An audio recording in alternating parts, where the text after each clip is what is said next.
जय जगन्नाथ सांग माने माई किचन में सुमित्रा चैनल को आपण मानक बहुत बहुत स्वागत।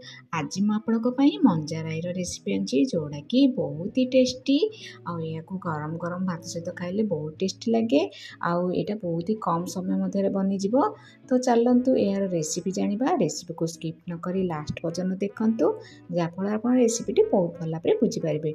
जदि भिडियोटी आपको भल लगे निश्चित रूपे कमेंट करेंगे। इंस्टाग्राम फेसबुक जब देखुं सुमित्रा मिश्र मोर आईडी निश्चित रूपे लाइक शेयर फॉलो करेंगे।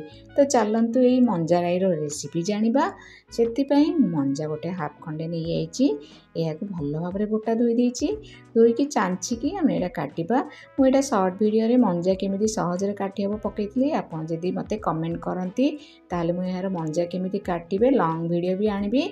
तो चलतु ये मंजा को आम काटी देचे छोट छोट करके तापर आलू भी मुझे गोटे नहीं आलू गोटे को भल भाव गोटा धोईकी चांचिकी एमती छोट छोट कर काटी देची जोड़ा कि आमर मंजा सहित भल भाव मिसीज। तो ये आम गैस ऑन करी प्रेसर बसैबा से मंजा जो काटिकी रखी मंजा को देदेबा आलू को एड करदे गोटे आलू नहीं तापर पानी हाफ ग्लास देदेबा देदेबा ये हाफ चामच खंडे लुण आ हलदी गुंडा हाफ चामच देकी आम टे भल भाव पिथिपातिया घाटीदबा प्रेसर ढांकुणी देदेबा दुईटी हुइसिल आसला पर्यंत आम अपेक्षा करवा। तो दुईटी हुइसिल आसला तार लिड मु बाहर कर देछि मंजा आलू आम भल सीझी जाइए। एबे चलतु यार मसला प्रस्तुति करवा। एथिपाई गोटे ग्राइंडर जार नवा गोटे टेबल स्पून नहीं सोरिष हाफ टेबल स्पून नहीं रसुण पकईदे तीनोटी शुखला लंका पानी टे एड करके मसला फाइन पेस्ट गोटे करदे कर सारा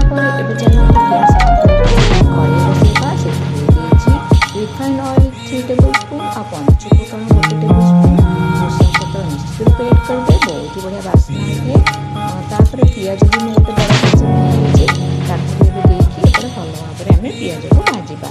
तो भाजी सारा जो मसला प्रस्तुति करते गोटे गिना को बाहर कर